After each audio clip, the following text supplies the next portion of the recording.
people tend to think that marketing is, it's media publications, it's events and trade shows and things of that sort, right? But we have to realize that marketing is so much more than that, right? Marketing should be the portion of the business that actually helps accelerate and drive the commercial side of the business.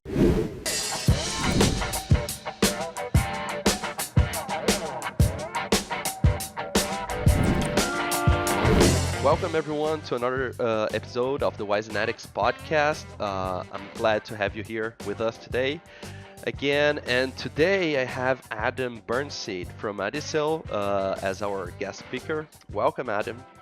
Thanks, Ricardo. Glad to be here. Glad to have you here.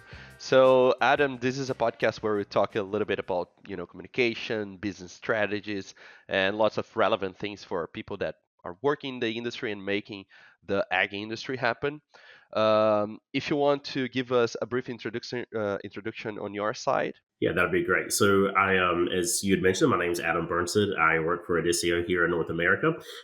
Been with them for collectively 5 years now, and I work as the Director of Business Development and Marketing for Monogastric Specialties. So Adisseo is a great partner here with us at Wisenetix, and we've been accomplishing great things together. So I'm really glad to have you here today for us to talk a little bit on the strategies you guys are applying, how you deal and how you face and work with your strategies, tactics, and the work you're doing to make Adisseo the great brand that it is, and gaining being present in the market like you guys have been doing for the past few years. Right. So it will be great to learn more about the work you're doing. Just before we jump into our usual business conversation, for the audience to know you better, could you share a little bit more about yourself? And we like to ask, what are your top 3 experiences in life, personal or professional, and what did you learn from them? Yeah, that's actually a really good question. So I think one of the interesting things about myself, but also my professional career is since entering the workforce after college, so I graduated in 2003. I've only ever worked for international animal health and nutrition companies, and that's allowed me to get a broad collection of experiences personally and professionally. So not only traveling for work, but also being able to enjoy some of the personal attributes that come with those global travels as well. So I think collectively having the professional work experience, but also the personal experience that comes with the global business, to me it's a great thing, and I've really enjoyed doing that as well. Some of the things that also I think comes along with that is being able to experience every company that I've ever worked for, and there's been several on the global side. They operate so very differently. Some of them have been privately owned, some of them are publicly owned. So being able to kind of gather from that collection of experiences about how is business done in the private sector, also in the in the sector where we're publicly traded and things of that sort. So it's been a nice journey the last 20 years, and certainly looking forward to the next 20 as well.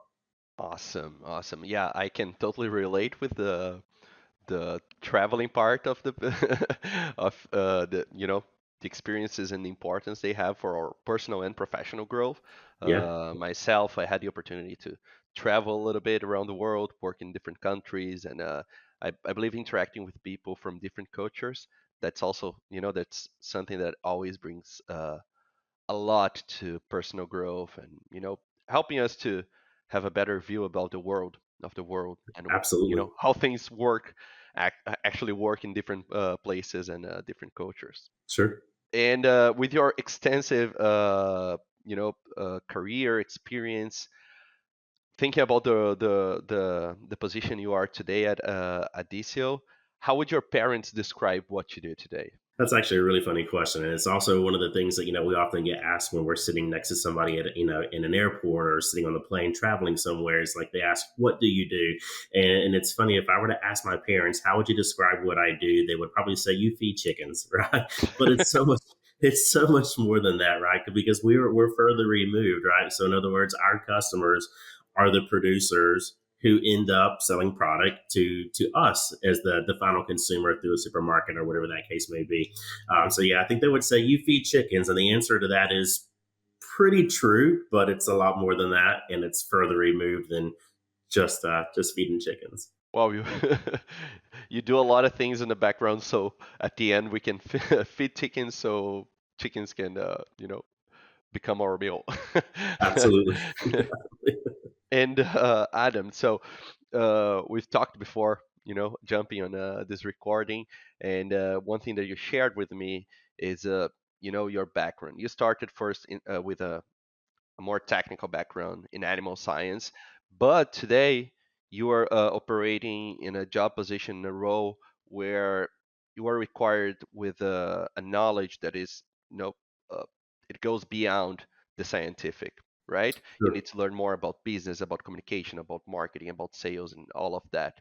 Uh, can you share a few insights with us from your career path, your career experience on how this experience and this transition from animal science to the business side of things, how these things led you to your current role at Adisseo? Yeah, sure. So I knew whenever I graduated with an animal science degree, I had an emphasis in livestock management, but also in animal biology, which would have been the track going to vet school, right? But I also knew that I didn't necessarily want to go to graduate school for either nutrition or either for veterinary medicine.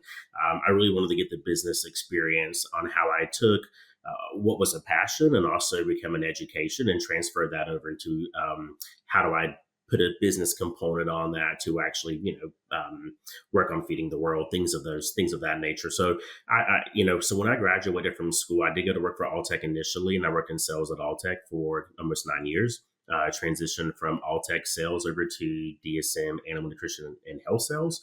And so again, that collection of experiences, one does build upon the other. It is a very much a compounded transition there.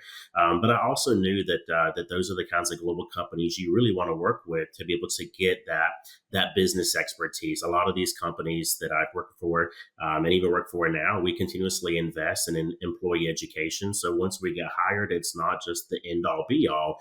You want to go for companies where you can continue to foster professional development and growth and take you into other career paths that maybe you didn't think about initially or just even didn't know they even existed. So that's actually how I transitioned from sales over into the business side of things, was just because I was working with the right people, the right companies, and in the right settings to be able to foster that professional growth in the way of business development, but also being afforded the opportunities through several companies to take other courses and continuing education also in and around business development, marketing expertise, strategy, things of that sort. So there's the internal professional component, but there's also the external component that's been afforded to me because of the companies that I have worked for.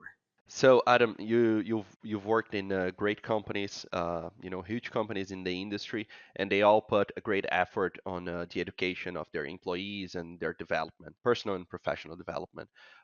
If you take some distance and look not only to these huge companies but the market in general, do you see companies also looking after education and really bringing their employees, their partners to their best potential?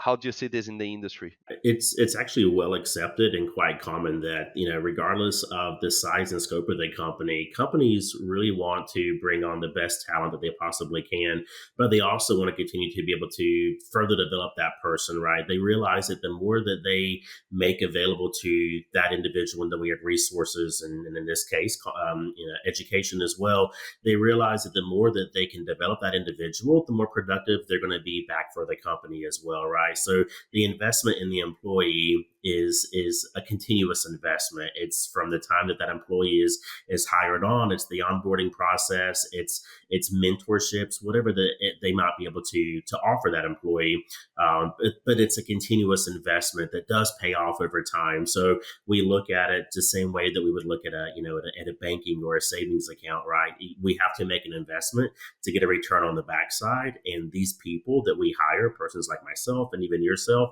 we are the monetary exchange that they invest in and then get a return back out of as well. So, education is one piece of the strategy, right? And the strategy plays a pivotal role in any company's growth, right?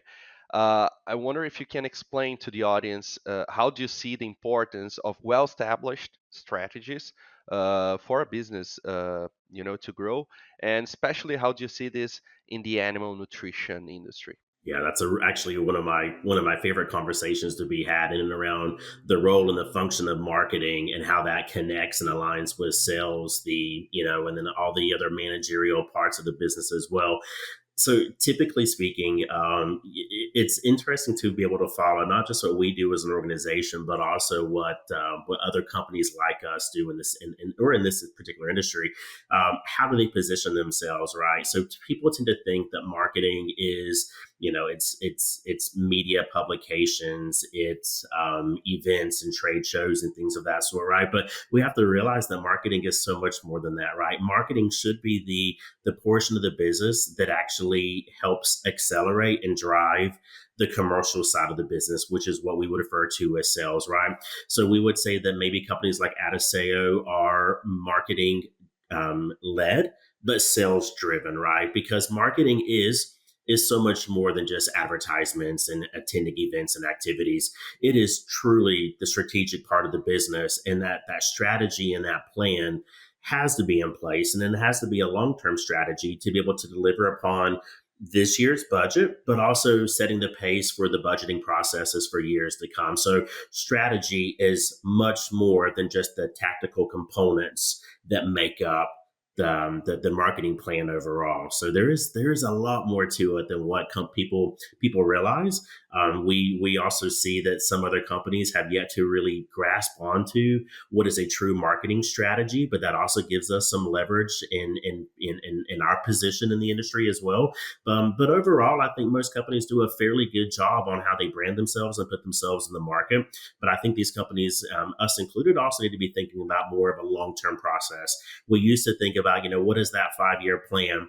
But we also learned a lot over the COVID years that 5 year plans can fall apart and can be wasted in a certain amount of time. So for us, it's really more thinking about what does that 10 year, that 15 years look like for us down the road, and what we do today really does set the foundation for how our commercial teams execute and deliver on the years to come as well, right? In the industry that we work in, sales cycles are exceedingly longer than like the pharma industry, right? We see sales cycles, on a good day, maybe it's 1 year, but it's not uncommon for sales processes to take anywhere from 2 to 4 years to deliver upon business with some of the big integrated companies that we work with here in North America as well. This is something since I got into this industry and I'm learning more about it. Um, like sales cycle for us also usually, yeah, it might be a few months, but it might be a few years also. There are companies that I have been in Right. touch that we've been talking about ideas and implementing, the new partnerships, and we understand that they take time. One thing that we have discussed in the past is exactly that, the importance of long-term planning, long-term thinking, and also I want to create a connection here of how usually business work, especially in the marketing department in the industry. You always have that budget for the year where you need to decide, hey, what are we doing next year, where we are putting our money, which is basically in which tactics are we are we investing, right? Investing. Right. Which media platforms and those sort of things.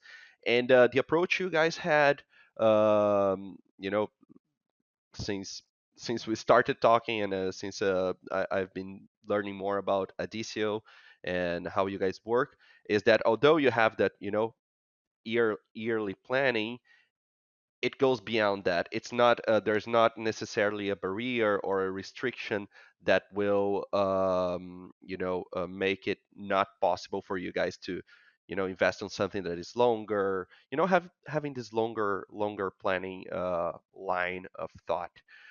Can you share a little bit more how you guys see and how you apply these long-term strategies? Do you have any tips for the audience when they need to do this long-term planning? How should they start? How should they do it? Yeah, that's this is something that is critically important to every organization, but it's also at the core of our marketing strategy as well. It's in our general market, and let's just say North America in particular, right? We're a very established market, a very saturated market because of the maturity of it, right? And we're talking food animal in particular here.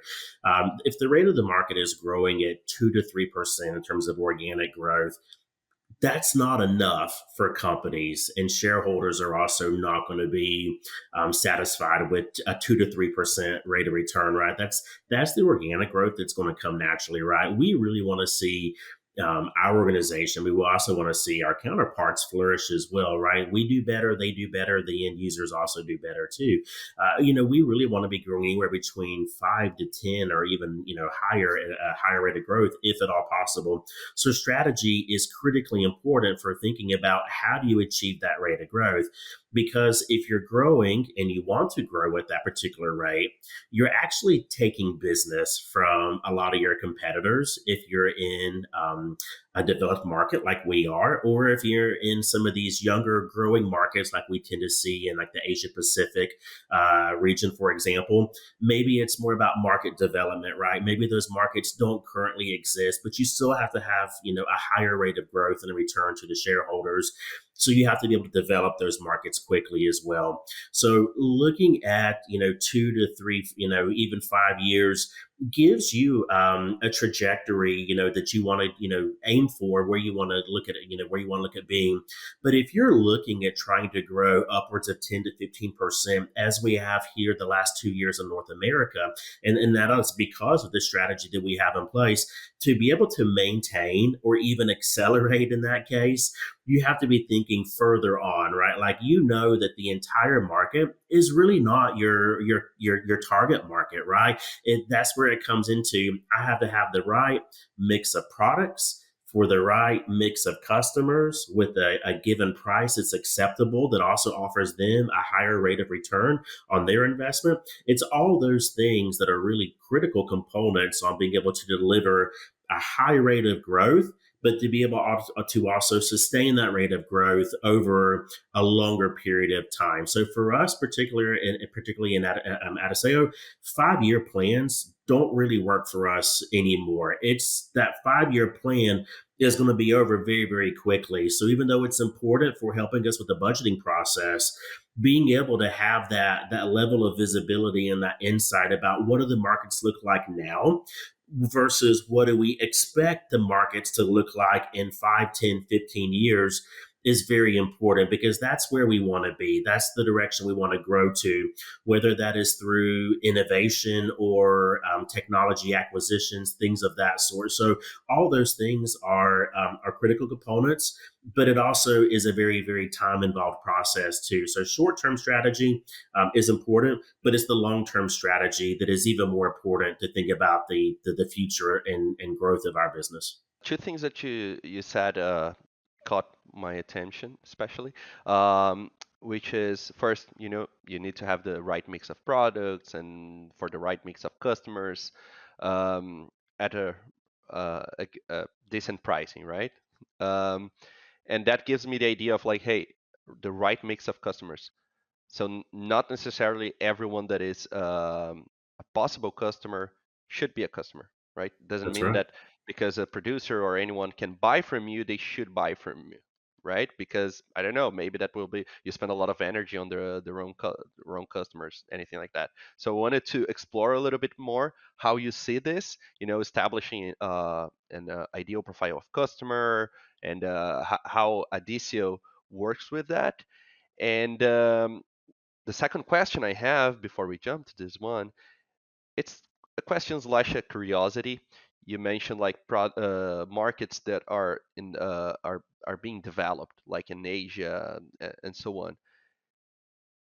Do you guys see like any way you Adisseo as a company or yeah, nutrition animal nutrition companies can push demand in order to grow those markets, or how do you work with the business development in those areas where the market is not established yet? But you can start to any of the questions, the right customers. or the business development you choose? Yeah, so let's go back to the original, to the first question you posed, is about the customer matrix, right? And this is something that I can say is, having a sales background myself, having spent nearly 15 years in the sales industry myself.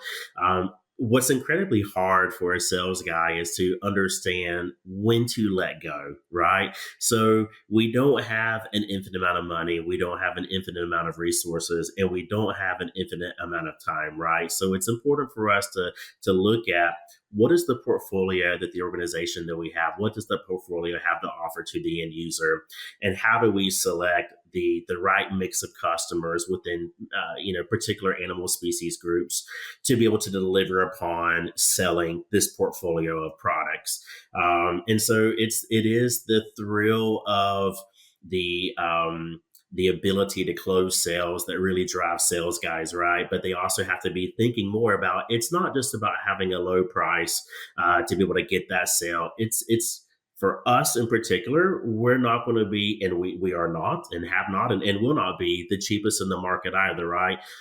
But because we're not, we choose the right mix of customers that actually enjoy having a business relationship that also delivers value above and beyond a product and a price, right? We think about, what are the other services that come to it. And at the end of the day, it's also all about relationships, right?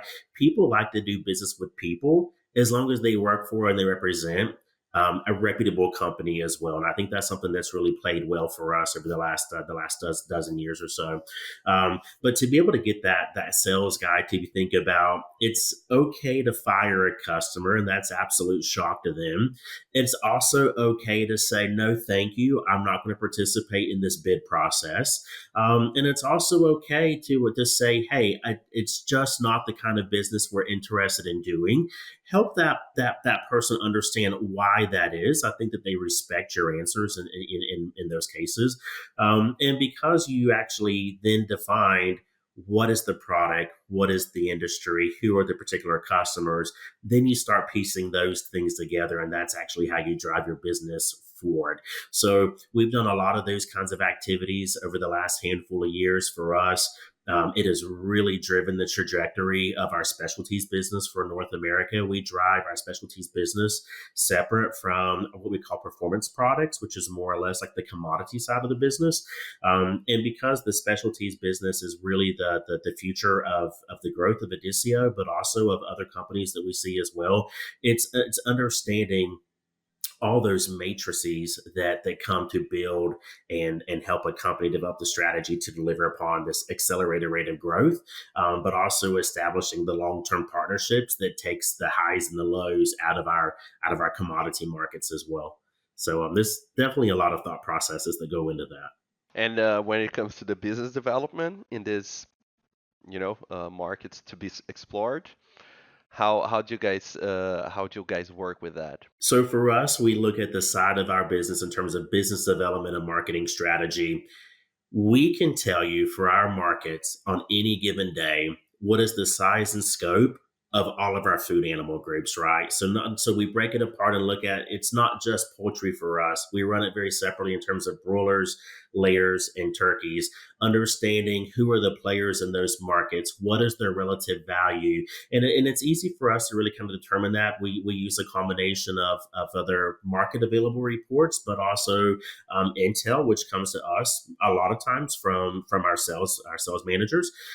So we know exactly what is the relevant value of each of these individual customers for each of the individual products at a given sales price as well. So that really helps us kind of determine, if we want to develop this market, who are the persons, being the target customers, that are of greatest interest to us. But it also helps us define who is not part of that target market, right?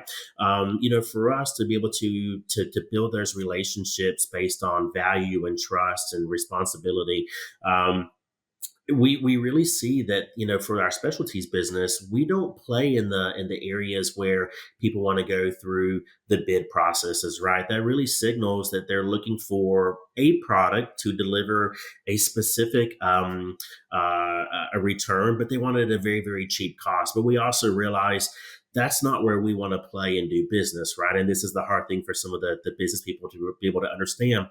We want to let the competition have that side of the business, right? Because they're not making any money. And by not making any money, you're not reinvesting in business development, or sorry, product development. You're not investing into acquisitions, not at the rate of return at which a company like Adisseo would really want to do, right? So we want to make sure that we continue to make enough money to be able to offer exceptional products to the industry that offer a greater return on investment than our competitors, but also allow us to reinvest in our business to continue to bring these kinds of technologies to the industries that we service and support as well. Absolutely. My next question I was planning was, for us to dive a little bit deeper into the differences of the commodities versus specialities products. But I Right. think you gave us a great overview on how you guys look at those two different segments. Um, so you know, keeping the conversation in terms of strategies, could you share some examples of strategic initiatives or decisions that you at Adisseo and with your team had made and had a great and significant impact in the company? Like anything you would like to highlight from the past few years? Yeah, so the past few years, as we know, and still today, can be very, very challenging for customers and companies like ours as well. But if we think about it, even going back 4 years ago when COVID hit, it really put a lot of pressure on us as an organization, but also on our customers, our counterparts, our competition as well. We were all going through a lot of the same struggles because it was uncharted territory, right? These are things that we've never had to experience before. Didn't necessarily maybe have SOPs in place on how to deal with it if it ever happened, but we had to learn and react very quickly, and quickly we did as well. So because of the things that we were forced to have to evaluate, right? Looking at, okay, like, what is that current customer base? What does that profitability level look like? Supply chain obviously was under tremendous pressure. So thinking about, okay, we may not be able to get all the product that we need to service the customer base that we have now. How do we look at allocations? Or if it's a necessity, how do we look at what are the customers that we need to retain versus the customers that maybe perhaps unfortunately we need to let go because of a lack of product availability as well. So one of the things that we tried not to do, and we had to in some cases, was also offering price increases. It's interesting, say enzymes, for example, right? Adisseo created the NSPA's marketplace until COVID, not just for us ourselves, but never ever in the history of enzymes has the price ever gone up. Every year it just slowly comes down to, right? We actually had to execute a price increase for enzymes, for example, but we met that execution with 100% adoption, no pushback from the customers because of the way that we actually manage that relationship, but also that business as well.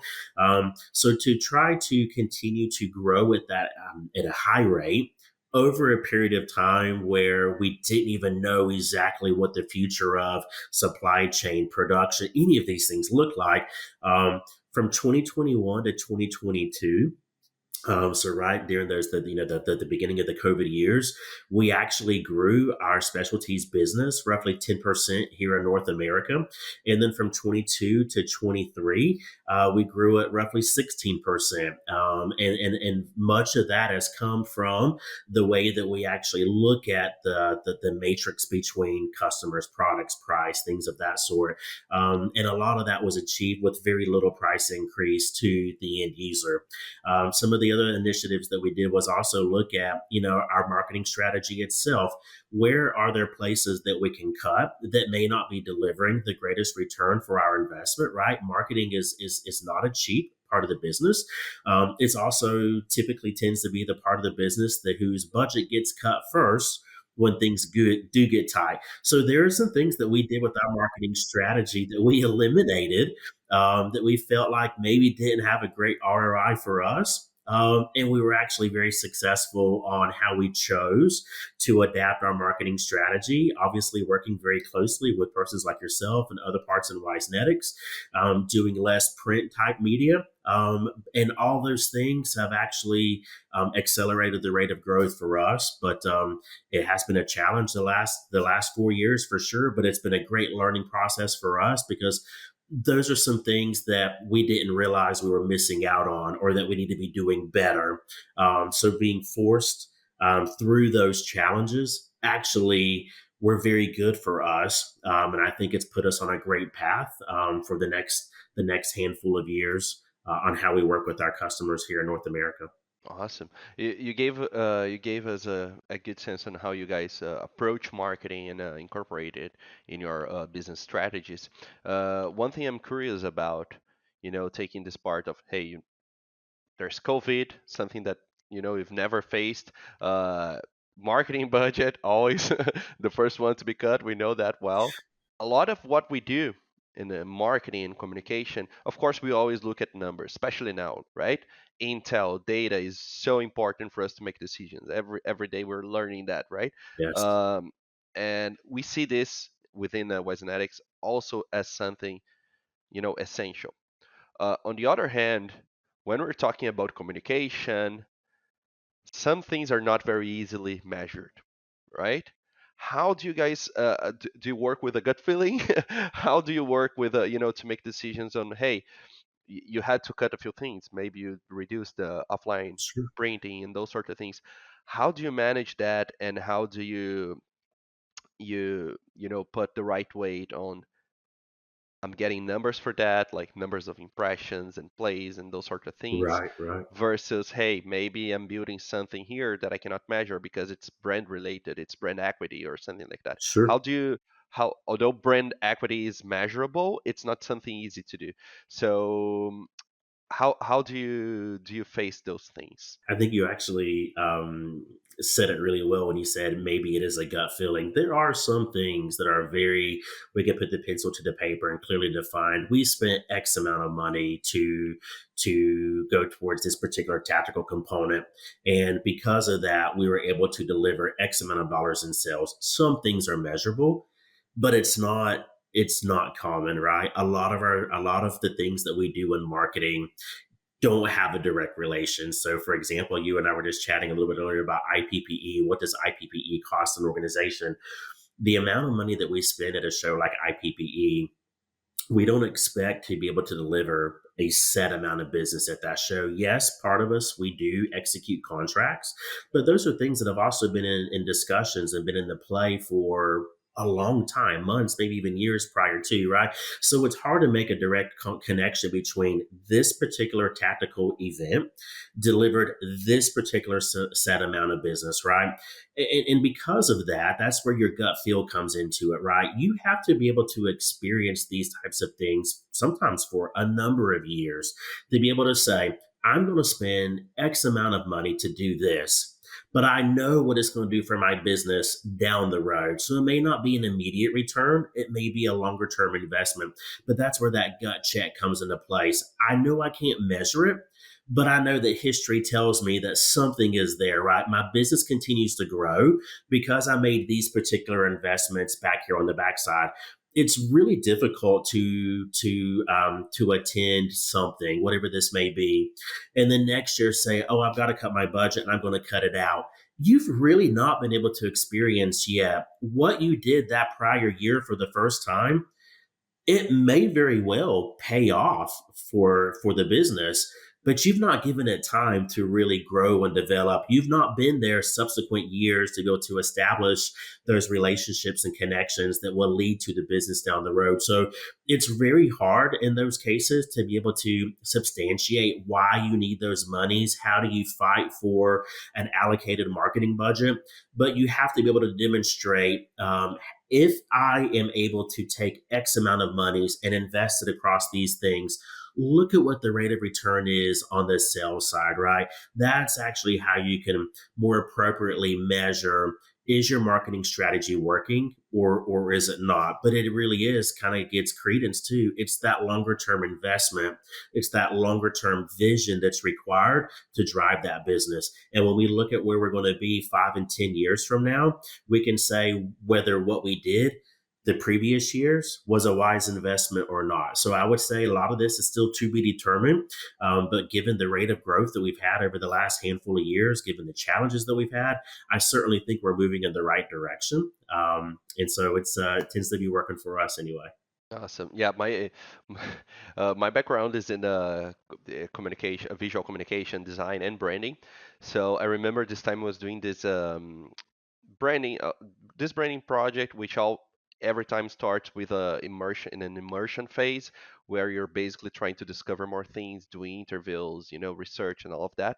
And I was interviewing a stakeholder, actually a customer from the company, and I was like, hey, what made you and it was a media company, what made you choose like to invest in those guys? And they the guy just told me, honestly, I'm not sure about it. I don't know why, but I know I need to invest in communication. I just don't know. Like I cannot see a direct return over the investment, but I know I need to be there. So that was his way of explaining on like, hey, maybe I cannot measure it now, especially on a yearly cycle, Right. right? But he understands like the value that is behind it. And another relation I did, another connection that I did based on your talk here is one thing that we do as another side of our business is helping companies here at Wisenetix is helping companies to build and create their own podcasts, right? We have our own channels, our technical channels where we have a solid audience. We know they're solid products with good audience, good content, and everything. But some companies they want to create their own podcast, which we also see as something that in the future, like every company now has a website, a LinkedIn page, and those sort of things. We say that most companies will have podcasts as another way of to communicate to their audiences. But what we also see is that, and my opinion is, once you decide to go with such a solution, like, hey, we're going to create our own podcast, you need to have in mind that that's a long-term thing. It doesn't mean like, hey, I'm going to create a podcast, so I don't know, by the end of the year, our sales will increase 20% or anything like that. Right. It's a long-term game. It's a really long-term game. You don't build an audience from night to day, and creating this relationship with the audience and providing the value to them, and making your brand seen as an expert, as an authority in the market. It's something that takes time. So if you're willing to do this, which I think it's awesome, don't try to do like, hey, we did a year, we did a few episodes, we got to the end of we didn't see the results. I think it's really aligned to this point of view. And that's a challenge for a lot of companies too, Ricardo, to measure and also help validate too, right? Marketing campaigns are run very differently from like the pharma industry comparative to like the nutrition industry that we work in, right? Whereas in pharma, they may execute multiple campaigns per year.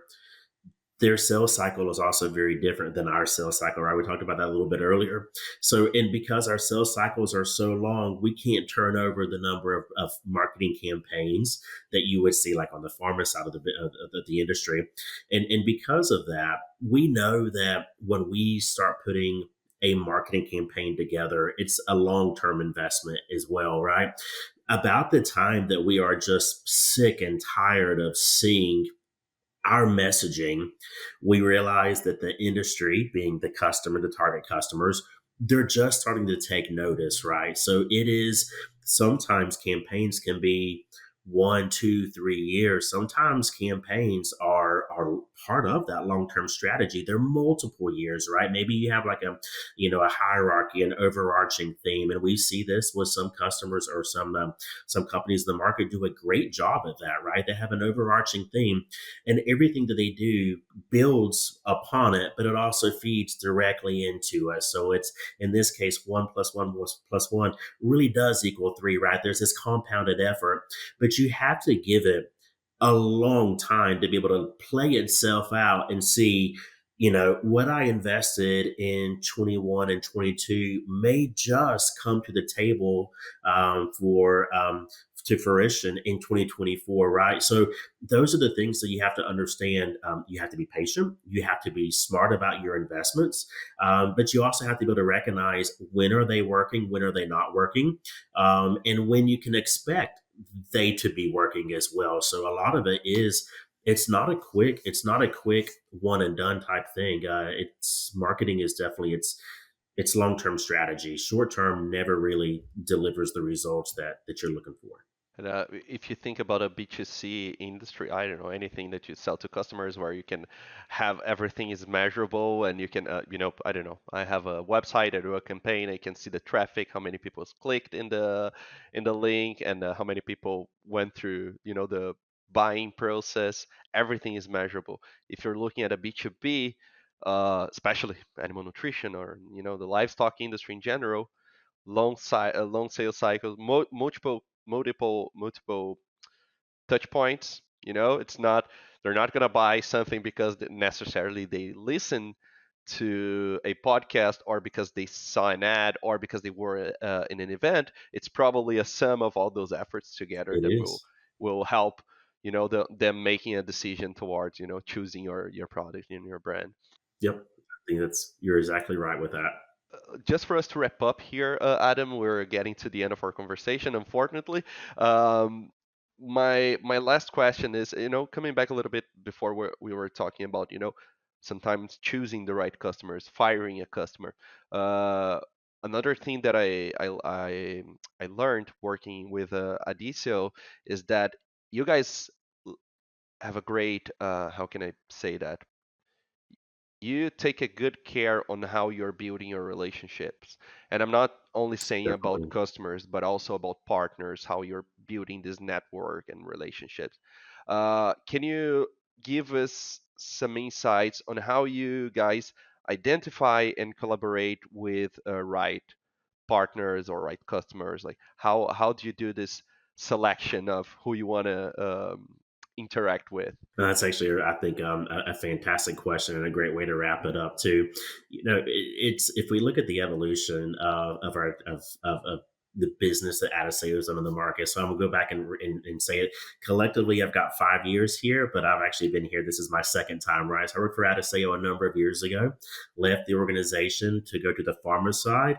Really understood how much I enjoyed working on the nutrition side, and then so I came back to Adisseo 3 years ago.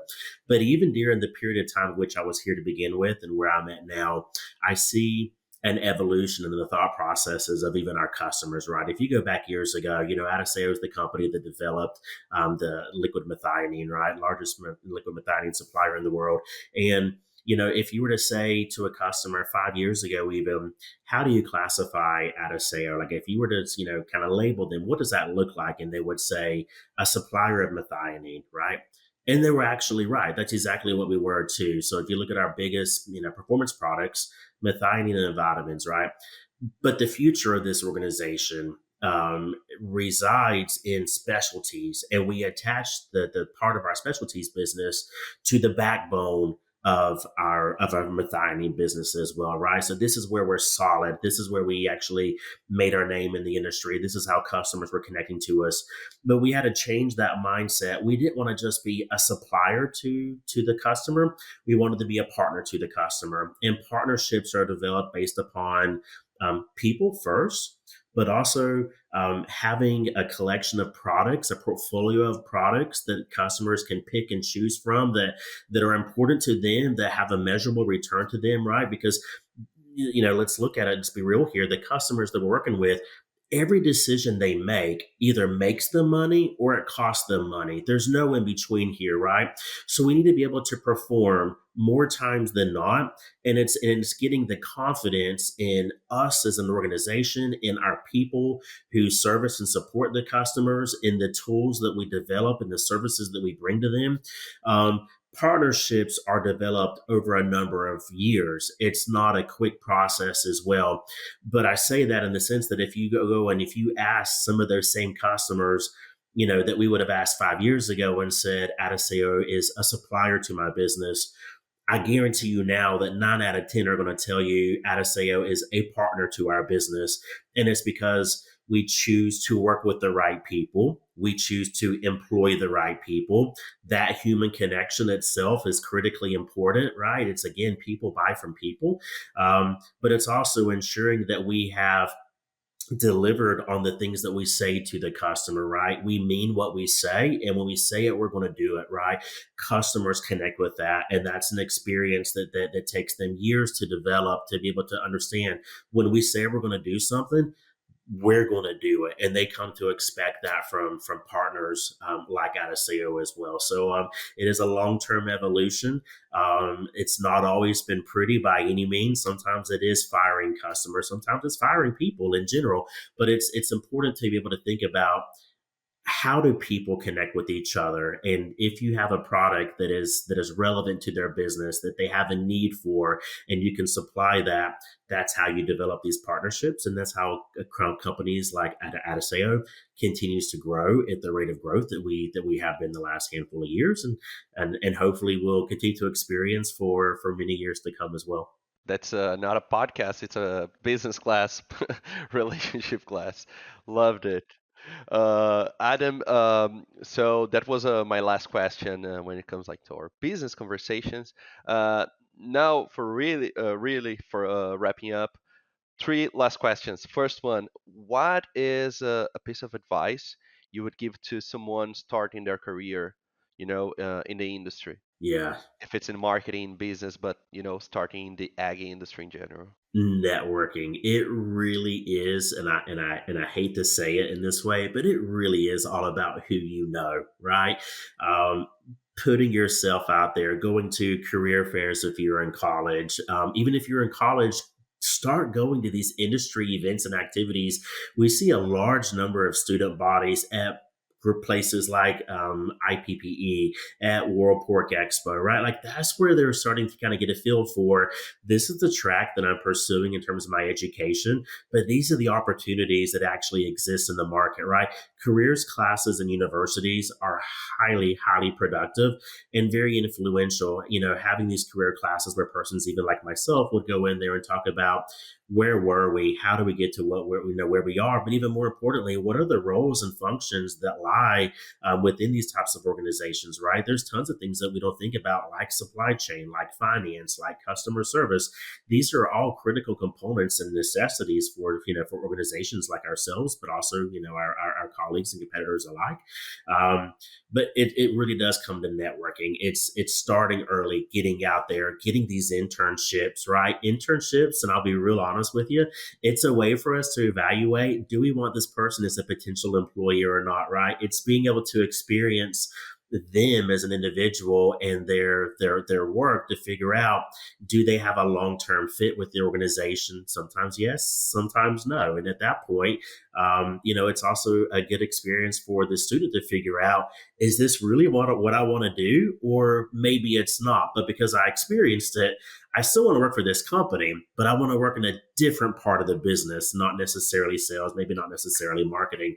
So networking, first and foremost, critically important, but to also realize that your networking is a continuous evolution of your professional development, right? So this year for me made 19 years of going to IPPE. I always meet new people. I have a new set of experiences.